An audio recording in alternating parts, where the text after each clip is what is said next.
এক অদৃশ্য মালিক তাদেরকে নিয়ে যাচ্ছে প্রতিদিন প্রতিনিয়ত।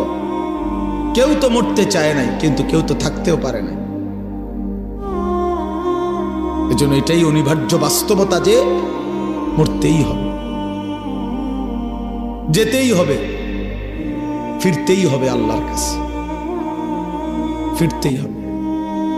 তাহলে কাজেই যেটা চিরন্তন বাস্তবতা, যেটা অনিবার্য সত্য, সেটাকে পাশ কাটানো বুদ্ধিমানের কাজ না। এটা কোনো বুদ্ধিমান হইতেই পারে না।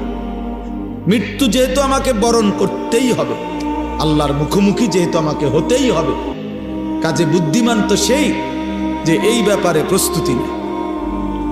কারণ আমি তো এটা এমন কোনো বেলা আমি নেতা দৈরা এই দল কিংবা ওই দল কিংবা কোনো রকম কোনো ছল ছাতুরি করে যেহেতু আমি কবর থেকে, মৃত্যু থেকে নিজেকে আড়াল করতে পারবো না, কোনো সিস্টেমে নাই, ন্যূনতম কোনো সম্ভাবনাও নাই, তাহলে অতএব কবরের জন্য প্রস্তুতি নেওয়া, আখেরাতের জন্য প্রস্তুতি নেওয়া, এটাই বুদ্ধিমানের কথা। কারণ এটা তো আমাকে বরণ করতে হবে, তার চাইতে ভালো রেডি হয়ে যাই,